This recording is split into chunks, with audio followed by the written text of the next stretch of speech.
পাকিস্তানের মানচিত্রে থাকা একটি প্রদেশ আবারও পরিণত হয়েছে সংঘাতের কেন্দ্রে।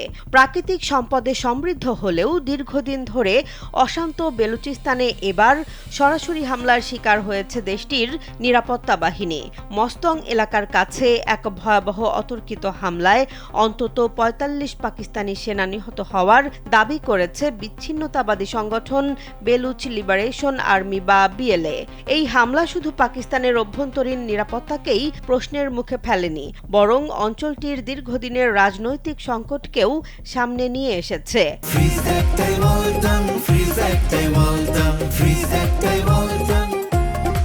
ঘটনাটি ঘটে বেলুচিস্তানের মস্তং এলাকায়। স্থানীয় সূত্রের বরাত দিয়ে জানা গেছে, প্রথমে একটি সেনাবহরকে লক্ষ্য করে হামলা চালানো হয়। এরপর ঘটনাস্থলে অতিরিক্ত সেনাদল পৌঁছালে তাদের ওপরও দ্বিতীয় দফায় আক্রমণ চালানো হয়। পাকিস্তান সেনাবাহিনী হামলার ঘটনা নিশ্চিত করলেও এখনও আনুষ্ঠানিকভাবে হতাহতের সংখ্যা প্রকাশ করেনি। ফলে প্রকৃত ক্ষয়ক্ষতি নিয়ে এখনও রয়েছে ধোঁয়াশা। বেলুচ লিবারেশন আর্মির দাবি, তাদের ফাতেহ স্কোয়াড এই হামলা পরিচালনা করেছে। সংগঠনটির পক্ষ থেকে বলা হয়েছে, নিহতের সংখ্যা আরও বাড়তে পারে। এর আগে জিয়ারত ও লাস বেলায় পৃথক হামলায় পাকিস্তানের পুলিশ ও সেনা সদস্য নিহত হন। এসব ঘটনার পর পরিস্থিতি নিয়ন্ত্রণে পাকিস্তান সেনাবাহিনী, ফ্রন্টিয়ার কোর ও পুলিশ যৌথভাবে অপারেশন সাবান নামে বড় ধরনের অভিযান শুরু করেছে। অভিযানে বিমান বাহিনীর সহায়তাও নেওয়া হচ্ছে। পাকিস্তানের সামরিক বাহিনী জানিয়েছে, হামলার সঙ্গে জড়িতদের বিরুদ্ধে কঠোর ব্যবস্থা নেওয়া হবে। সামরিক মুখপাত্র লেফটেন্যান্ট জেনারেল আহমেদ শরীফ চৌধুরী বলেছেন, সন্ত্রাসীদের কোনো ধরনের ছাড় দেওয়া হবে না। তবে পাল্টা অবস্থানে রয়েছে বিচ্ছিন্নতাবাদী সংগঠনগুলোও। তারা দাবি করছে, বেলুচিস্তানের মানুষের অধিকার আদায়ের জন্য তাদের লড়াই অব্যাহত থাকবে।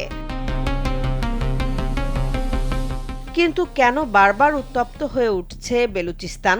বিশেষজ্ঞদের মতে এর পেছনে রয়েছে দীর্ঘদিনের রাজনৈতিক, অর্থনৈতিক ও আঞ্চলিক অসন্তোষ। প্রাকৃতিক গ্যাস সহ বিপুল সম্পদের মালিক হলেও পাকিস্তানের এই প্রদেশটি দীর্ঘদিন ধরে উন্নয়ন বৈষম্যের অভিযোগ করে আসছে। স্থানীয়দের অভিযোগ, তাদের সম্পদ ব্যবহার করে কেন্দ্রীয় সরকার লাভবান হলেও সাধারণ মানুষ কাঙ্ক্ষিত সুবিধা পাচ্ছে না। বেলুচিস্তানের আরেকটি গুরুত্বপূর্ণ বিষয় হল চীনের বেল্ট অ্যান্ড রোড ইনিশিয়েটিভের আওতায় নির্মিত গাওয়াদর বন্দর। কৌশলগতভাবে গুরুত্বপূর্ণ এই প্রকল্পকে ঘিরেও স্থানীয়দের মধ্যে অসন্তোষ রয়েছে। বেলুচ বিচ্ছিন্নতাবাদী গোষ্ঠীগুলোর দাবি, এই প্রকল্পে চীন ও পাকিস্তান লাভবান হলেও স্থানীয় জনগণ পিছিয়ে পড়ছে। এ কারণেই তারা পাকিস্তানি নিরাপত্তা বাহিনী ও চীনা স্বার্থকে লক্ষ্যবস্তু করছে বলে দাবি করা হয়। বিশ্লেষকদের মতে, বেলুচিস্তানের এই সংঘাত শুধু একটি প্রাদেশিক সমস্যা নয়, এটি পাকিস্তানের অভ্যন্তরীণ নিরাপত্তা, চীনের বিনিয়োগ এবং আঞ্চলিক স্থিতিশীলতার জন্যও বড় চ্যালেঞ্জ। সামরিক অভিযান দিয়ে সাময়িকভাবে পরিস্থিতি নিয়ন্ত্রণে আনা গেলেও দীর্ঘমেয়াদী সমাধানের জন্য প্রয়োজন রাজনৈতিক উদ্যোগ এবং স্থানীয় জনগণের আস্থা অর্জন। বেলুচিস্তানে নতুন করে শুরু হওয়া এই রক্তক্ষয়ী সংঘাত এখন প্রশ্ন তুলছে, সামরিক শক্তি দিয়ে কি এই দীর্ঘদিনের সংকটের সমাধান সম্ভব, নাকি প্রয়োজন ভিন্ন কোনো পথের? পরিস্থিতির দিকে নজর রাখছে পুরো অঞ্চল। জেসমিন জাহান, কালবেলা।